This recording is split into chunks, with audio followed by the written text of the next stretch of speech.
আশা করি তোমরা সবাই প্রতিদিনের মতো ভালো আছো এবং সুস্থ আছো। আমাদের নাটকের ক্লাসটা গত কয়েক সপ্তাহ যাবত আমরা করছি, গত 3 সপ্তাহ যাবত, এবং আজকে আমি শেষ করে দেওয়ার আশা করছি। তোমরা যদি সবাই জয়েন করো এবং মনোযোগ সহকারে ক্লাসটা শোনো, তাহলে আজকে আমরা নাটকটা পুরোপুরি শেষ করে দিতে পারবো ইনশাআল্লাহ। তোমরা জয়েন করতে থাকো এবং এই লাইভটা শেয়ার করো তোমাদের এই সুবিধার জন্য, যেন তোমরা সবাই ক্লাসে অ্যাটেন্ড করতে পারো। অনলাইন ক্লাস নারায়ণগঞ্জ কলেজ কর্তৃক আয়োজিত, তোমাদের সুবিধার জন্যই সরকার কর্তৃক নির্দেশিত এই অনলাইন ক্লাসে তোমরা যদি উপস্থিত না হও, তাহলে আমাদের এই সকল কার্যক্রম, সকল কষ্ট, সকল চেষ্টাই কিন্তু ব্যর্থ হয়ে যাবে। তাই তোমরা চেষ্টা করো সবাই জয়েন করতে এবং অন্যদেরকে শেয়ার করে জয়েন করতে বলো। ঠিক আছে, তোমরা কি জয়েন করছো কিনা কমেন্টের মাধ্যমে আমাকে জানাও। আমি ক্লাসটা শুরু করে দিতে চাচ্ছি, কারণ যেহেতু পুরোটাই আজকে শেষ করে দিব, এখনো আমাদের 2টো অঙ্ক বাকি। আমরা যদি পুরোটা শেষ না করতে পারি, তাহলে আমাদের আরো একটা ক্লাস টানতে হবে। আমরা সেটা চাচ্ছি না, আমি চাচ্ছি আজকেই তোমাদের ক্লাসটা পুরোপুরি শেষ করে দিতে। ঠিক আছে, তোমরা সবাই জয়েন করো, আমাকে কমেন্টের মাধ্যমে জানাও যে তোমরা জয়েন করছো। জয়েন করো সবাই।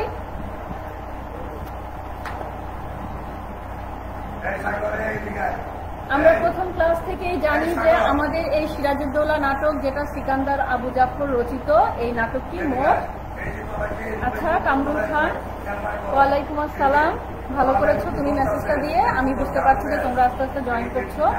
আমি আমার আলোচনা ভালোভাবে শুরু করছি।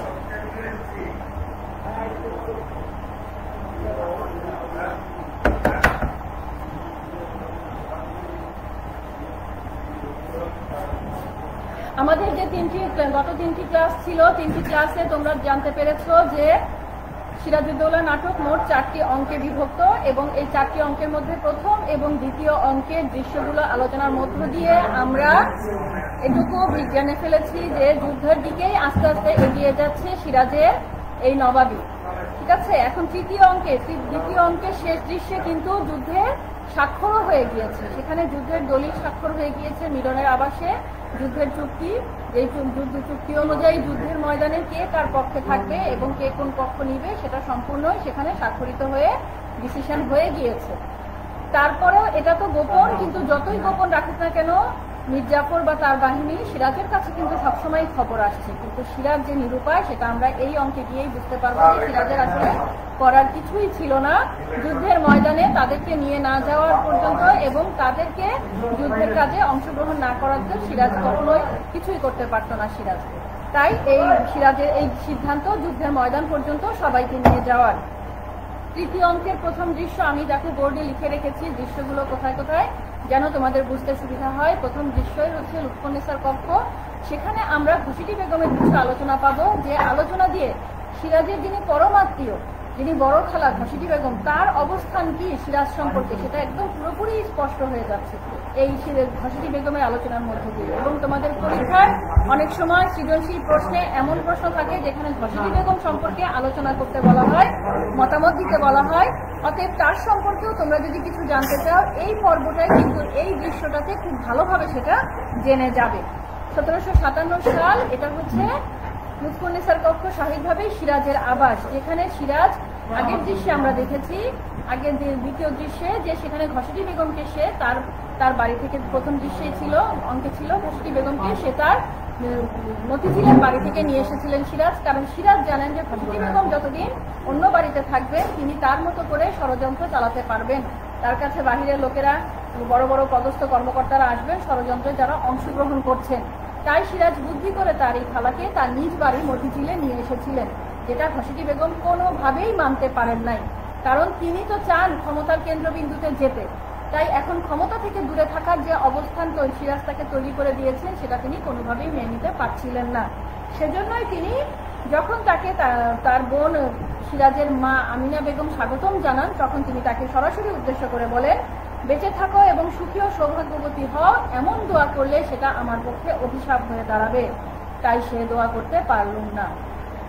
তার মন মানসিকতাটা চিন্তা করো, যে তিনি যে একটা দোয়া করবেন মন থেকে, সেটাও তিনি করতে পারছেন না, কারণ সেটাকে তিনি তার জন্য অভিশাপ মনে করছেন। তিনি চান না যে সিরাজের পরিবার সুখে থাকুক, সৌভাগ্যে থাকুক। এবং তার সিরাজের মা আমিনা বেগম যখন তাকে মনে করিয়ে দেন যে তুমিও তো সিরাজকে কোলে পিঠে করে মানুষ করেছো, তাহলে কেন আজকে তার বিরুদ্ধে অবস্থান নিচ্ছ, তখন খুশিকি বেগম কি বলে, একটু খেয়াল করো তোমরা, অদৃষ্টের পরিহাস, তাই ভুল করেছিলাম। ঠিক আছে, যদি জানতাম বড় হয়ে সে একদিন আমার সৌভাগ্যের অন্তরায় হবে, যদি জানতাম অহরহ সে আমার দুশ্চিন্তার কারণ হয়ে দাঁড়াবে, জীবনের সুখ শান্তি সে গ্রাস করবে রাহুর মতো, তাহলে দুধের শিশু সিরাজকে প্রাসাদ চত্বরে আছড়ে মেরে ফেলতে দ্বিধা করতাম না। মায়ের সামনে সন্তান সম্পর্কে এই ধরনের কথা যে নারী বলতে পারেন, সেই নারী কতটা দুর্ধর্ষ, কতটা সাংঘাতিক হতে পারে, সেটা আসলে বলাই বাহুল্য। এবং তিনি সবাইকে বুঝাতে চাচ্ছেন যে সিরাজ তার কাছ থেকে টাকা নিয়েছেন, কলকাতা অভিযানের সময় সিরাজ তার কাছ থেকে কিছু অর্থ সাহায্য নিয়েছিলেন, এবং সেটাই তিনি বারবার বোঝাতে চাচ্ছেন, যদিও সিরাজও জানে যে শুধু অর্থের জন্য এই নারী এরকম তার সঙ্গে করছে না। এই নারীর লক্ষ্য হচ্ছে ক্ষমতা, নবাবিতে তিনি বসতে চান, ক্ষমতার কেন্দ্রবিন্দুতে তিনি থাকতে চান। তাই তিনি এই টাকার বিষয়টাকে বারবার সামনে এনে সবাইকে বুঝাতে চাচ্ছেন যে সিরাজ তার সমস্ত টাকা পয়সা, ধন দৌলত, তার স্বাধীনতা সবকিছুকে হরণ করেছে। যদিও সিরাজ সেটাই বারবার বলছেন যে আপনার সম্পত্তিতে সে হস্তক্ষেপ করেছি বলে নয়, রাজনৈতিক প্রাধান্য লাভের আশায় আপনি উন্মাদ। আমি অনুরোধ করছি আপনার সঙ্গে যেন কোনো প্রকারের দুর্ব্যবহার করতে বাধ্য করা না হয়। এবং সিরাজ তাকে সরাসরি এটাও জানিয়ে দিয়েছেন যে রাষ্ট্রের অভ্যন্তরীণ গোলযোগের সময় কোনো ক্ষমতা বিলাসী স্বার্থপরায়ণ রমণীর পক্ষে রাজনীতির সঙ্গে যোগাযোগ রাখা দেশের পক্ষে অকল্যাণকর। তাই আমি আপনাকে আমার প্রাসাদে নিয়ে এসেছি যেন কেউ আপনার সম্পর্কে, সিরাজের আত্মীয় সম্পর্কে কোনো খারাপ কথা বলতে না পারেন। ঠিক আছে, এই বিষয়টা তোমরা ভালো করে পড়বে, কারণ এখানে সিরাজের যে মানসিকতা, সিরাজ যে কতটা বিপর্যস্ত অবস্থায় আছে, এবং লুৎফুন্নেছার কক্ষে সে তার স্ত্রীর কাছে আসার পর্যন্ত সময় করতে পারেন না। দেশের এই দুঃসময়ে দেশের মানুষদেরকে নিয়ে চিন্তা, তার পারিতোষিক যারা সভাসদ যারা ছিলেন তাদের বিভিন্ন সময়ে যে ষড়যন্ত্র, সেগুলো প্রতিহত করতে করতে সিরাজ আজ ক্লান্ত। তাই সে বলেই ফেলছে যে মসনদে বসবার পর থেকে প্রতিটি মুহূর্তে যেন 2 পায়ের 10 আঙ্গুলের উপর ভর দিয়ে দাঁড়িয়ে আছি। কতটা মানসিকভাবে ভেঙে পড়েছে সিরাজ, সেটা এই মানে সে কি বলা যায় এটাকে, যে সে কতটা টায়ার্ড, এখানে ক্লান্ত, যে সে কি যে করবে সে এখন সিদ্ধান্ত নিতে পারছে না তার আসলে কি করা উচিত। কারণ সে বারবার বলছে যে ক্লান্তি আসাটা কিছু অস্বাভাবিক নয়, সমস্ত প্রাণ শক্তি যেন নিস্তেজ হয়ে পড়ছে লুৎফা। সে যেন কোনো শক্তির ভিতর থেকে খুঁজে পাচ্ছে না, কারণ সে বুঝতে পারছে যে সে ধাপে ধাপে আস্তে আস্তে একটা নিশ্চিত খারাপ পরিস্থিতির দিকে এগিয়ে যাচ্ছে। কোনোভাবে সেই পরিস্থিতিকে সে তার চারপাশ থেকে দূরে সরিয়ে দিতে পারছে না। তোমরা যখন এই নাটকটা পড়বে এবং নাটকের প্রশ্নগুলোর উত্তর করবে, তখন সেখানে একটা বিষয় পাবে, যে বিষয়টাকে কি বলা হবে, ট্র্যাজেডি। যে সিরাজউদ্দৌলা ট্র্যাজেডির দিক থেকে কতখানি সফল ছিল, এই ট্র্যাজেডি বিষয়টা তোমাদেরকে, এই যে জায়গাগুলো, এগুলোকেই বলা হচ্ছে ট্র্যাজেডি। ঠিক আছে, সিরাজের কিন্তু শক্তি ছিল, সামর্থ্য ছিল, এমনকি সিরাজ বুঝতেও পারছিলেন যে আমার চারপাশে একটা গভীর ষড়যন্ত্র ঘনীভূত, এবং কারা সেই ষড়যন্ত্রের জড়িত সেটাও সিরাজ জানতেন। সব জেনে শুনেই কিন্তু সিরাজকে সামনের দিকে আগাতে হয়েছে, এবং তার সাথে যারা ষড়যন্ত্র জড়িত তাদেরকে সাথে নিয়ে সিরাজকে চলতে হয়েছে। এই যে জেনে বুঝে সবকিছু বুঝতে পারার পরেও এই সিচুয়েশনটা থেকে সিরাজ বের হয়ে আসতে পারছে না, কিংবা সিরাজ এটার বিরুদ্ধে কোনো কিছুই করতে পারলো না, শেষ পর্যন্ত সিরাজকে এই পরাজয়কে মেনেই নিতে হলো, নিজের দুর্ভাগ্যকে মেনেই নিতে হলো। এটাকেই বলা হচ্ছে সাহিত্যের ভাষায় ট্র্যাজেডি। ঠিক আছে, যে সব সদ্গুণ, সব ভালো কিছু, সব সুযোগ সুবিধা, সব কিছু থাকার পরেও যদি কারো জীবনে কোনো খারাপ সময় নেমে আসে, কোনো খারাপ সিচুয়েশনে তাকে পড়তে হয় এবং দুর্ভাগ্য নেমে আসে, তার জন্য যদি তাকে মৃত্যুর মুখে পর্যন্ত বরণ করতে হয়, সেই অবস্থাটাকেই বলা হয় কি, ট্র্যাজেডি। এবং সেদিক থেকে কিন্তু সিরাজউদ্দৌলা নাটকটা পুরোপুরি সফল একটা ট্র্যাজেডি নাটক। আসলে আমরা আলোচনায় চলে যাই যে এই যে সিরাজের সাথে যে ইংরেজদের শত্রুতা, এটা নিয়ে লুৎফুন্নেছার মনে একটা দ্বন্দ্ব ছিল যে কেন ইংরেজরা, বাহিরের লোক, তারা তো এদেশে বাণিজ্য করতে এসেছিল, তারা কেন আপনার বিরুদ্ধে ষড়যন্ত্রে নামলো এবং তারা কেন আপনার বিরুদ্ধে অস্ত্র ধারণ করছে। তখন সিরাজ কি বলল, এই তৃতীয় অঙ্কের প্রথম দৃশ্যেই সেটা আছে যে ঘরের লোক অবিশ্বাসী হলে বাইরের লোকের পক্ষে সবই সম্ভব লুৎফা। শুধু একটা জিনিস বুঝে উঠতে পারিনে, ধর্মের নামে ওয়াদা করে মানুষ তা খেলাপ করে কি করে, নিজের স্বার্থ কি এতই বড়। ঘরের শত্রু অবিশ্বাসী হলে, এই যে সিরাজের চারপাশে যারা সিরাজের আপনজন, এমনকি যারা সিরাজের নানা সময় থেকে এই দরবারে বসেন, তারা আজ আজকে সিরাজের বিরুদ্ধে যেভাবে ষড়যন্ত্র করছেন তাতে বাহিরের শত্রুর পক্ষে সিরাজকে ক্ষতিগ্রস্ত করা কোনোভাবেই অসম্ভব কিছু না। কিন্তু সিরাজের একটাই মনে প্রশ্ন যে তিনি যেভাবে কোরআন শপথ করিয়ে, তামা তুলসী গঙ্গাজল শপথ করিয়ে, ঈশ্বরের নামে শপথ করিয়ে প্রত্যেকে সিরাজকে শপথ করেছিল যে তারা আজীবন নবাবের আজ্ঞাবহ হয়েই থাকবে এবং জীবন দিয়ে হলেও দেশের জন্য তারা কাজ করবে, নবাবের জন্য কাজ করবে। তারা আজ কিভাবে সেই ধর্মের বিরুদ্ধে গিয়ে তাদের ওয়াদাকে খেলাপ করছে? নিজের স্বার্থ কি এখানে এতই বড়? এরপরে আমরা আসলে দ্বিতীয় দৃশ্যে চলে যাই। দ্বিতীয় দৃশ্য সরাসরি 22শে জুন পলাশীর যুদ্ধের ক্ষেত্র, সিরাজের শিবির। এবং এই দৃশ্যের আলোচনাতেই তোমরা দেখতে পারবে যে সিরাজের কাছে সব খবরই আসবে। নবাবের ক্লাইভের সাথে মীর জাফরের যে গোপন চিঠির আদান প্রদান সেটাও সিরাজের কাছে চলে আসতো এবং সিরাজ জানতো যে এই যে দরবার যুদ্ধের ময়দানে তিনি যাদেরকে এনেছেন তারা কেউই যুদ্ধের ময়দানে অংশগ্রহণ করবে না। সিরাজ সরাসরি এখানে বলেছেন কত বড় শক্তি তবু কত তুচ্ছ। এগুলো কিন্তু তোমাদের অবজেক্টিভের প্রশ্নে আসে, সৃজনশীল প্রশ্নে আছে। সেজন্যই আমি লাইন বাই লাইন তোমাদেরকে গুরুত্বপূর্ণ লাইনগুলো দেখিয়ে দিয়ে যাচ্ছি যে কত বড় শক্তি তবু কত তুচ্ছ। এটা সিরাজ বলেছেন তৃতীয় অঙ্কের দ্বিতীয় দৃশ্যে মীরমর্দনকে উদ্দেশ্য করে যে শক্তির দিক থেকে সিরাজের বাহিনী বিশাল। যেখানে ইংরেজ সৈন্য মাত্র 3000, সেখানে নবাবের সৈন্য 50,000-এর বেশি। ইংরেজদের কামান মাত্র 10টি, সেখানে নবাবের কামান 50টিরও বেশি। কিন্তু নবাবের ওই যে একটাই আফসোস যে আগামীকাল তো এত সৈন্য থাকলেও সব সৈন্য আমার যুদ্ধ করবে কিনা সেটাই হচ্ছে সন্দেহ। কারণ কি, আগামীকাল তোমরা যুদ্ধ করবে কিন্তু হুকুম দেবে কে? মীর জাফর। যুদ্ধের নিয়ম অনুযায়ী একজন সিপাহ সালার তৈরি করতে হয়, একজন প্রধান সেনাপতি রাখতে হন এবং এই যুদ্ধের প্রধান সেনাপতি হচ্ছেন মীর জাফর। কারণ মীর জাফর যেহেতু নবাবের কাছে ওয়াদা দিয়েছেন যে নবাবের জন্য তিনি আজীবন নবাবের আজ্ঞাবহ হয়ে থাকবেন, তাই সেই শর্ত অনুযায়ী তাকে এই যুদ্ধের প্রধান সিপাহ সালার করা হয়েছে এবং যুদ্ধের ময়দানে সবকিছু নির্দেশনা দিবেন মীর জাফর। এখন এই যুদ্ধক্ষেত্রে সেনাবাহিনীর মধ্যে মীর জাফর যদি হুকুম না দেন তাহলে কিন্তু সেই সেনাবাহিনী কোনোভাবেই যুদ্ধের ময়দানে যুদ্ধে অংশগ্রহণ করবে না। প্রশ্ন এখানেই যে মীর জাফর তো হুকুম দিবে না, এটা কিন্তু নবাবও জানে, নবাব জানে, তাই তিনি এতটা উদ্বিগ্ন চিন্তিত। ঠিক আছে, এখন দেখো নবাবের চিন্তার কারণ কি। আমি নবাব বলেই দিচ্ছেন যে তাদেরকে যদি আমি রাজধানীতে রেখে আসতাম তাহলে তারা আমার অবর্তমানে রাজধানী আক্রমণ করে ফেলতো, রাজধানীকে দখল করে ফেলতো। তাই তাদেরকে আমার সাথেই যুদ্ধের ময়দানে নিয়ে আসতে হয়েছে। এরপরে যাও তৃতীয় দৃশ্য, যেটা স্থান কি? পলাশীর যুদ্ধক্ষেত্র। এবং 23শে জুন, আমরা সবাই জানি 23শে জুনেই পলাশীর যুদ্ধ শেষ হয়ে যাবে এবং নবাব পরাজিত হবেন। অতএব সেই 23শে জুন পলাশীর 1757 সাল এবং সেই দিনে আমরা চলে এসেছি যুদ্ধের ময়দান। যুদ্ধের যা নিয়ম অনুযায়ী কিন্তু যুদ্ধের ময়দানে শুধুমাত্র যুদ্ধ করছে কে কে তোমরা জানো? সেনাপতি মোহনলাল, মীরমর্দন এবং নওবে সিং হাজারি। সেই সাথে আছেন কে? ফরাসি সেনাপতি সাফরে। এরাই কিন্তু যুদ্ধের ময়দানে সবচেয়ে বেশি সিরাজের পক্ষে যুদ্ধ পরিচালনা করছেন। এছাড়াও আরো একজনকে আমরা পাবো, তিনি হচ্ছেন বদ্রি নওবে সিং বদ্রি আলী। ঠিক আছে, নওবে সিং হাজারি, বদ্রি আলী এরা আছেন। এখন কথা হচ্ছে যে এই যে একের পর এক এরা কি হচ্ছেন? পরাজিত হচ্ছেন এবং পরাজিত ঠিক না, তারা নিহত হচ্ছেন, তাদেরকে মেরে ফেলা হচ্ছে।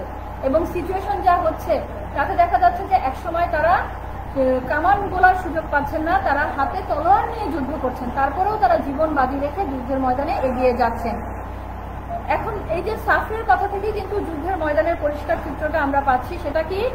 ফ্রান্সের শত্রুদের বিরুদ্ধে লড়ছি জাহাপনা, দরকার হলে যুদ্ধক্ষেত্রে আমি প্রাণ দেব, কিন্তু আপনার বিরাট সেনাবাহিনী চুপ করে দাঁড়িয়ে আছে, স্ট্যান্ডিং লাইক পিলার্স, একদম পিলারের মতো তারা শুধু নিশ্চুপ।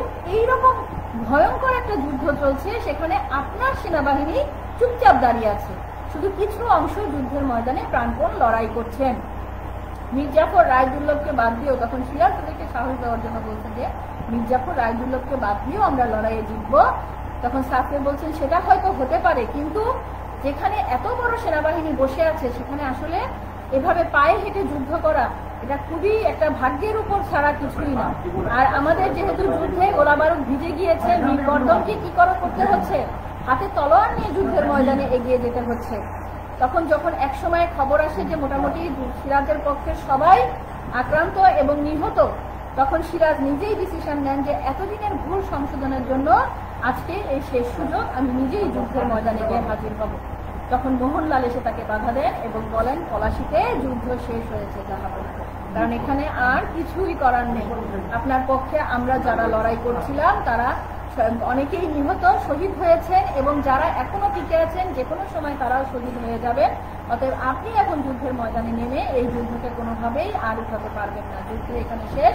তার চেয়ে আপনি এখান থেকে মুর্শিদাবাদে চলে যান এবং সেখানে গিয়ে নতুন করে আত্মরক্ষা, নতুন করে যুদ্ধের প্রস্তুতি শুরু করুন। যখন মোহনলালকেও তার সঙ্গে ফিরে যাবার জন্য বললেন নবাব, তখন মোহনলাল সরাসরি বলে দিলেন কি, আমার শেষ যুদ্ধ পলাশীতে। এটা কিন্তু তোমাদের প্রশ্নে আসে যে আমার শেষ যুদ্ধ পলাশীতেই, কথাটি কে বলেছেন? এটি মোহনলাল বলেছেন। কতটা বীরত্ব, দেশপ্রেম থাকলে মানুষ এই কথা বলতে পারে। নিশ্চিত মৃত্যু জেনেও তিনি যুদ্ধের ময়দান থেকে ফিরে যাচ্ছেন না, তিনি যুদ্ধ করতে করতে জীবন দিয়ে দিবেন, তবুও এই যুদ্ধই তিনি চালিয়ে যাবেন তার দেশের জন্য। এমন সময়ে সিরাজ তো সেখান থেকে নির্বিঘ্নে চলে যেতে পারলেন মুর্শিদাবাদের উদ্দেশ্যে। সেখানে রাইসুল জুহালা, যাকে আমরা প্রথম অঙ্ক থেকে পেয়েছি, সেই জুহালার প্রকৃত পরিচয় আজকে আমরা এখানে পাবো। তিনি হচ্ছেন নারায়ণ সিং, নবাবের প্রধান গুপ্তচর। তিনি এতদিন রাইসুল জুহালা নাম ধারণ করে গুপ্তচরে কাজ করে এসেছেন, যেটা তোমরা আগে থেকেই জানো, বিভিন্ন পর্বে অঙ্কে পেয়েছ।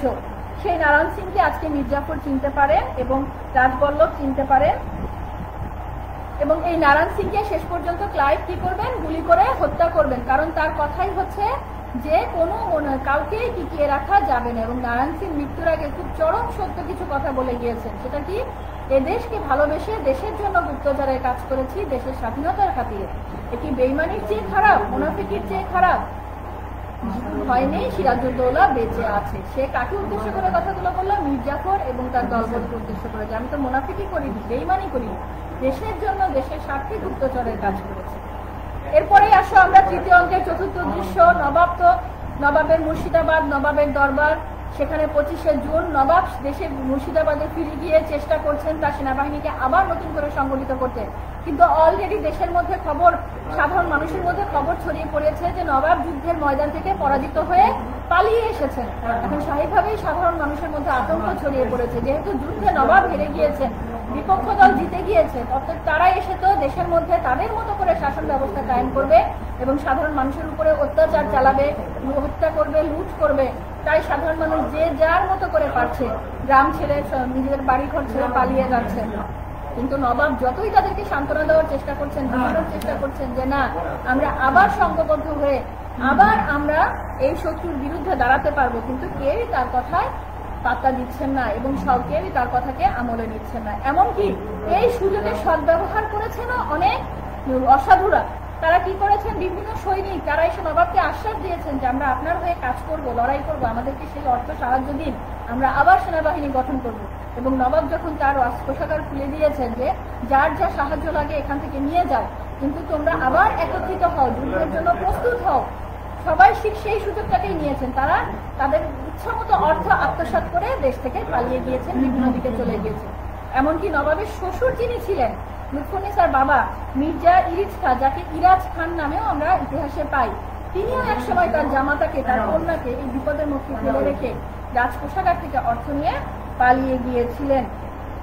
ঠিক আছে, তখন সিরাজ সবাইকে উদ্দেশ্য করে তার নিজের যে দেশপ্রেমিক তাদেরকে নিয়ে বলেছেন যে এমনি করে পালাতে পারতেন মীরমর্দন, মোহনলাল, বদ্রে আলী, নওবে সিং, তার বদলে তারা পেতেন শত্রুর ভালোবাসা, অনুগ্রহ, প্রভূত সম্মান, সম্পদ, কিন্তু তারা তা করেনি। দেশের জন্য, দেশবাসীর স্বাধীনতার জন্য, মর্যাদার জন্য তারা জীবন দিয়ে গেছেন। কিন্তু আজকে সেই দেশপ্রেমিকের রক্ত যেন আবর্জনার স্তূপে চাপা পড়ে না যায়। আমার পাশে এসে দাঁড়ান, আমরা অবশ্যই শত্রুকে মুখে দিতে পারবো। কিন্তু তাই কি হয়? সবার মধ্যে ভয়, আশঙ্কা। নবাব যেখানে পারে নাই, সেখানে আমরা সাধারণ জনগণ কিভাবে এই শত্রুদের পারবো, শত্রুর মোকাবিলা করবো? তাই নবাবকে একসময় রাতের অন্ধকারে তার স্ত্রী এবং কন্যাকে নিয়ে প্রাসাদ ছেড়ে পালিয়ে যেতে হয় সাহায্যের আশায় পার্শ্ববর্তী রাজ্যে যাবার জন্য, যাতে পার্শ্ববর্তী জমিদারদের কাছে গিয়ে তিনি সাহায্য নিয়ে সংঘবদ্ধ হয়ে আবার ফিরে আসতে পারেন। তৃতীয় অঙ্কের 4টা দৃশ্য এখানে শেষ। পলাশীর যুদ্ধ শেষ হয়ে গেল। নবাব সিরাজের সাথে সাথে বাংলার স্বাধীনতাও এখানে সূর্য ডুবে গেল, বাংলার স্বাধীনতা বিদেশিদের হাতে চলে গেল। এরপরে আসো চতুর্থ অঙ্কের প্রথম দৃশ্য, মীর জাফরের দরবার। যে মীর জাফর একদিনের জন্য হলেও বাংলার মসনদে, বাংলার নবাবিতে মাথা উঁচু করে বসতে চেয়েছিলেন, সেই মীর জাফর এখন দরবারে উপস্থিত। 1757 সালের 29 জুন মীর জাফরের দরবার, তারিখটা মনে রাখবে। এবং এই 29 জুন তারিখটা আরো বেশি গুরুত্বপূর্ণ, কারণ এই দিনই সিরাজকে ধরে আনে মীর কাসিমের সৈন্যদল ভগবান গোলার কাছ থেকে, তাকে ধরে ফেলে এবং রাজধানীতে নিয়ে আসার প্রস্তুতি নেয়। তাই 29 জুন তারিখটা অবশ্যই মনে রাখতে হবে। একদিকে মীর জাফরের দরবারে বসার, নবাবিতে বসার দিন, আর একদিকে নবাব সিরাজকে ধরে আনার দিন। এখন দেখো, নবাব যখন দরবারে এসেছেন, তিনি দরবারের সিংহাসনে বসছেন না। কত নাটক এদের, কত ইমানদারি এদের। তিনি সিংহাসনের পাশে দাঁড়িয়ে আছেন। তখন ক্লাইভ না আসা পর্যন্ত তিনি সিংহাসনে বসবেন না। তখন ক্লাইভ এসে বলছেন, নবাব মসনদের পাশে দাঁড়িয়ে আছেন, ইনি কি নবাব না ফকির? তখন মীর জাফর বলছেন, কর্নেল ক্লাইভ হাত ধরে বসিয়ে না দিলে আমি মসনদে বসবো না। ক্লাইভ তখন খুবই অবাক হয়ে গিয়েছেন, কারণ এইরকম আনুগত্যই তো ক্লাইভ চান। ক্লাইভ তো এই জন্যই এতদূর এদেরকে সাপোর্ট দিয়ে এনেছেন, কারণ ক্লাইভ জানেন যে নবাব হিসাবে সিরাজই ছিলেন শেষ নবাব, যিনি এই দেশের জন্য চিন্তা করতেন, দেশের মানুষের জন্য চিন্তা করতেন। এরপরে যেই আসবে তারা শুধু ইংরেজদের পক্ষ হয়ে চলবে, ইংরেজদের কথা মতো চলবে, দেশ বা জাতির কথা তারা ভাববে না। তখন মীর জাফর দেখো কি বলছেন, কত হাস্যকর একটা সংলাপ, যে আমরা যখন পড়ি কত মজা পাই বিষয়টা, যে মীর জাফর বেঈমান নয় কর্নেল ক্লাইভ, বাংলার মসনদের জন্য আমি আপনার কাছে ঋণী। মীর জাফর বেঈমান না, যে তার নিজের দেশের সাথে বেঈমানি করলো সে বলছে মীর জাফর বেঈমান। সেই মসনদে বসতে হলে আমি আপনার হাত ধরেই বসবো। এরপর ক্লাইভ যথারীতি তাকে মসনদে বসিয়ে দিলেন। এর মধ্যে আমরা আরো একটা ঘটনা পাই, সেটা হচ্ছে উমিচাঁদ। উমিচাঁদের কথা তো তোমাদের অবশ্যই মনে আছে, সেই বিশ্বাসঘাতক যাকে কেউ বিশ্বাস করতে পারেনি, এবং ক্লাইভ তাকে ঠকানোর জন্য দুটো দলিল করেছিল। পলাশী যুদ্ধের যে চুক্তিনামা, যে নকল দলিলে উমিচাঁদকে 20 লক্ষ টাকা দেওয়ার কথা ছিল, কিন্তু আসল দলিলে উমিচাঁদকে কোনো কিছুই দেওয়ার কথা ছিল না। এখন এই যুদ্ধ শেষে স্বাভাবিকভাবে নকল দলিল ছিঁড়ে ফেলা হয়েছে, এখন আসল দলিলে তো উমিচাঁদের কিছুই নেই। তাই উমিচাঁদ পাগলের মতো দরবারে কাঁদতে কাঁদতে চলে এসেছে যে আমাকে মেরে ফেলো, আমাকে তো 20 লক্ষ টাকা দেওয়ার কথা ছিল, কিন্তু যেটা দলিলে এখন আর উপস্থিত নেই। তখন ক্লাইভ তখন তাকে সরাসরি বলে দিলেন যে আপনার বয়স হয়েছে, আপনি এখন তীর্থে যান, ঈশ্বরকে ডাকুন, এসব দুনিয়াদারি চিন্তা বাদ দিন। ক্লাইভ এরপরে মীর জাফর কি করলো, ক্লাইভ যেহেতু তাকে এই যুদ্ধে সহযোগিতা করেছে, তার সম্মান স্বরূপ মীর জাফর তাকে বার্ষিক 4 লক্ষ টাকা আয়ের জমিদারি ও 24 পরগনার স্থায়ী মালিকানা লর্ড ক্লাইভকে তিনি দিয়ে দিলেন। 24 পরগনা একটা অংশ, দেশের একটা অংশ তিনি পুরোটাই ক্লাইভকে দিয়ে দিলেন, যে এটা সবকিছু শাসন শোষণ দেখভাল সব ক্লাইভ করবে, এবং বার্ষিক 4 লক্ষ টাকা আয়ের জমিদারিও তিনি ক্লাইভকে দিয়ে দিলেন। এর মধ্যে খবর চলে আসলো যে ভগবান গোলায় মীর কাসিমের সৈন্যদের হাতে নবাব ধরা পড়েছেন। মীর জাফর তাকে রাজধানীতে আনতে চান নাই, কারণ যত যাই হোক মীর জাফর ছোট থেকে নবাবকে দেখেছেন, বড় হতে দেখেছেন, তার মধ্যে নবাবের প্রতি কিছুটা হলেও মায়া মমতা কিন্তু কাজ করেছে। বাট ক্লাইভ এখানে একেবারেই নিষ্ঠুর, এবং মীর জাফরের বাংলার নবাবী 23শে জুনের পর থেকে যা কিছু হয়েছে সব কিন্তু ক্লাইভের নির্দেশেই হয়েছে, এবং এখানেও তাই হবে। দেখো ক্লাইভ মীর জাফরকে কি বলছেন, আপনাকে এখন শক্ত হতে হবে, এবং দেশের যে শাসন ব্যবস্থা, দেশের যে শাসককে যে কতটা নিষ্ঠুর হতে হয়, শাসককে যে অত্যাচারী হতে হয়, এটা কিন্তু এই ইংরেজ শাসনের পর থেকেই যেন বেশি করে শুরু হয়েছে। বিদেশিরা আমাদের দেশে যখন থেকে শাসন করা শুরু করেছে, তার আগ পর্যন্ত আমাদের ইতিহাস থাকলে আমরা কিন্তু শাসকদেরকে সবসময় প্রজাবৎসলই পেয়েছি, জমিদাররা বলো যারাই ছিল। কিন্তু যখন থেকে ইংরেজরা আমাদের দেশে আসলো, ইস্ট ইন্ডিয়া কোম্পানি আসলো, তখন থেকেই কিন্তু স্বাভাবিকভাবেই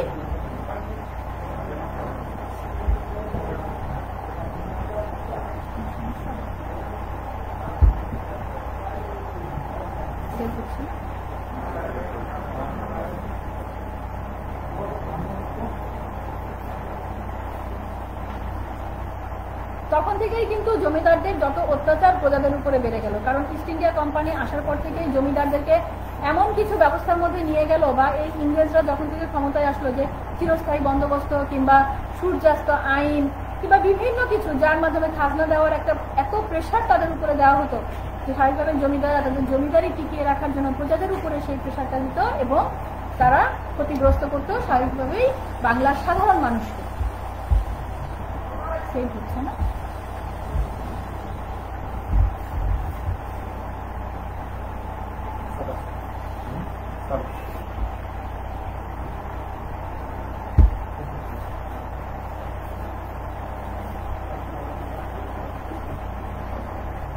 এখানে দেখো ক্লাইভের সেই কথার মধ্য দিয়ে বোঝা যাচ্ছে যে শাসকের পুরো ডেফিনেশনটা, পুরো সংজ্ঞাটাই তিনি এখানে চেঞ্জ করে দিচ্ছেন যে শাসককে কেমন হতে হবে। শাসককে হতে হবে, আপনাকে শক্ত হতে হবে, শাসন চালাতে হলে মনে দুর্বলতা রাখলে চলবে না, যেটা সিরাজের মধ্যে ছিল। সিরাজ কিন্তু তার আপনজনদেরকে, তার পরিবারবর্গকে, তার পাশের মানুষদেরকে কখনোই ক্রুয়েল ভাবে, নিষ্ঠুর ভাবে কোনো কিছু বলতে পারেন নাই, কিন্তু এখানে ক্লাইভ মীর জাফরকে সেটা হতে বলছেন।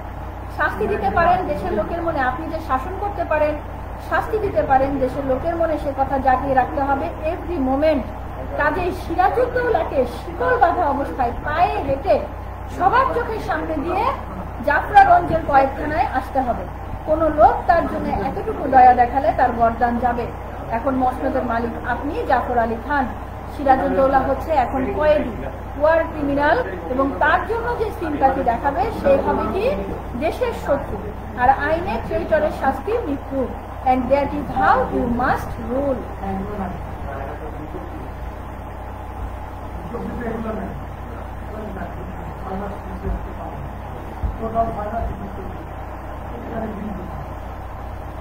তাহলে মীর জাফর যেখানে সিরাজের প্রতি কিছুটা হলেও নমনীয় ছিলেন, কিন্তু ক্লাইভ সেখানে সেটা হতে দিলেন না। কারণ ক্লাইভ জানেন যে নবাব যতদিন পর্যন্ত থাকবে, এবং তিনি এর পরের লাইনে সেটা বলে দিচ্ছেন যে নবাব হচ্ছেন ডেড হর্স, ঠিক আছে, এবং তাকে যতদিন পর্যন্ত টিকিয়ে রাখবেন, তাকে যদি আপনি যে তাকে শাসন খারাপ পরিস্থিতির মধ্যে নিতে পারছেন, এটা যতক্ষণ পর্যন্ত সাধারণ মানুষকে বুঝাতে না পারবেন, সাধারণ মানুষের মধ্যে ভয় জাগাতে না পারবেন, ততদিন পর্যন্ত আপনি শাসন ব্যবস্থায় কোনো টিকতে পারবেন না। কারণ সাধারণ মানুষ যখন বুঝতে পারবেন যে আপনি নবাব সিরাজের এই অবস্থা করতে পারেন, তাহলে একজন সাধারণ লোকের কত খারাপ অবস্থা করতে পারেন, এইটুকু ভয় তাদের মনে জাগাতে হবে, না হলে শাসন ব্যবস্থায় আপনি থাকতে পারবেন না।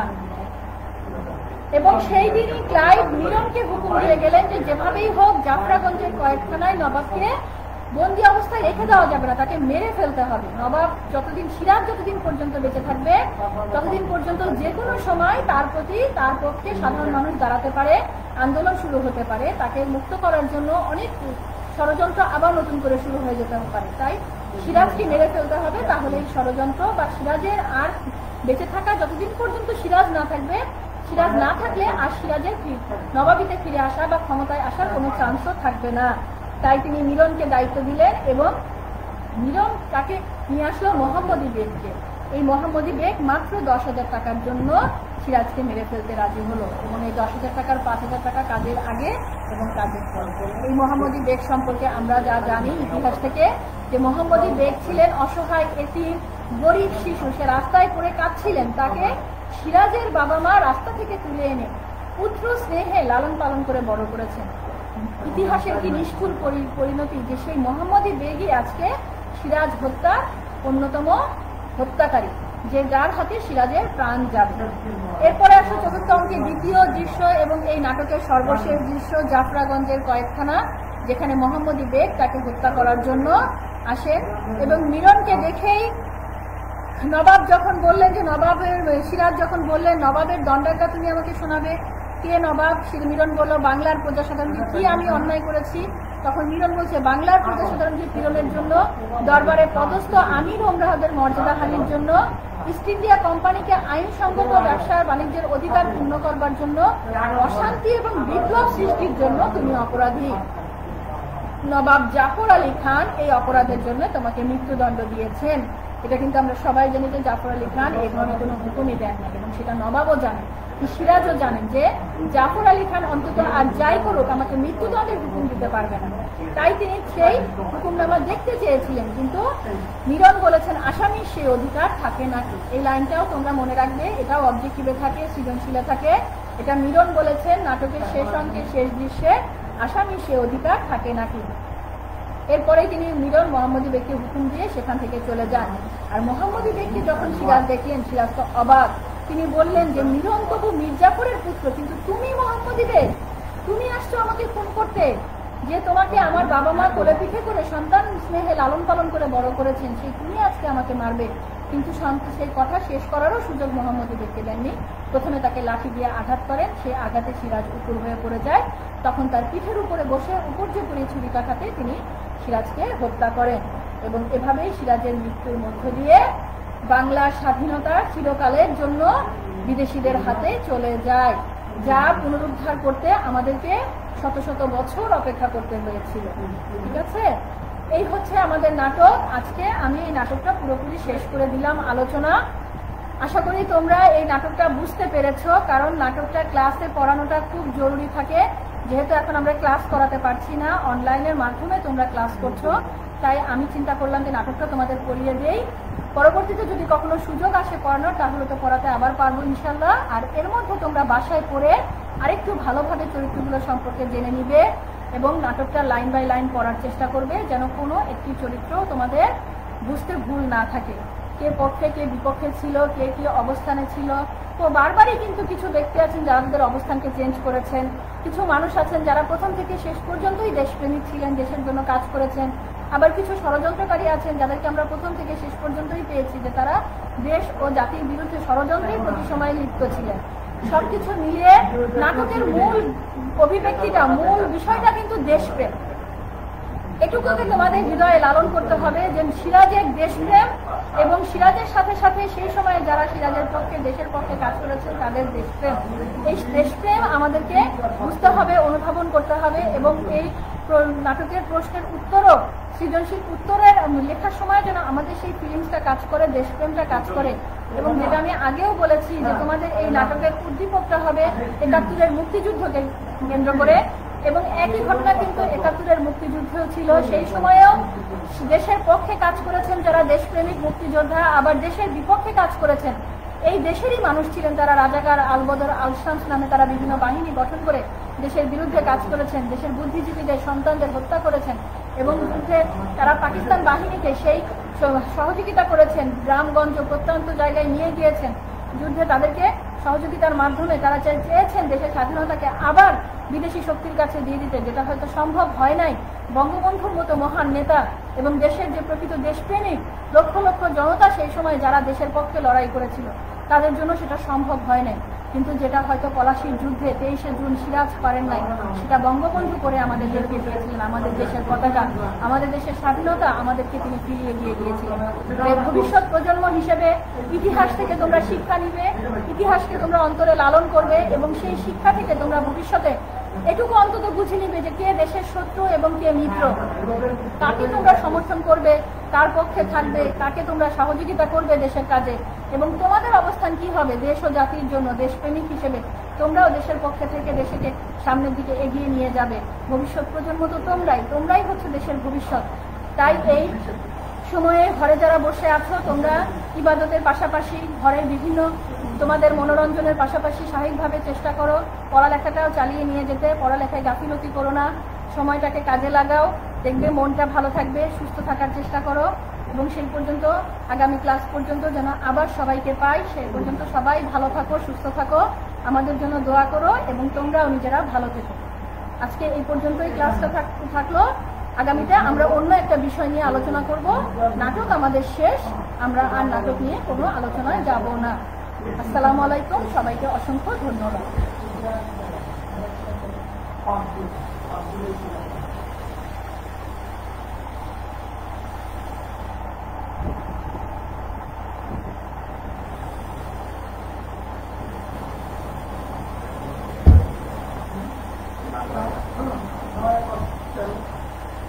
Thank you.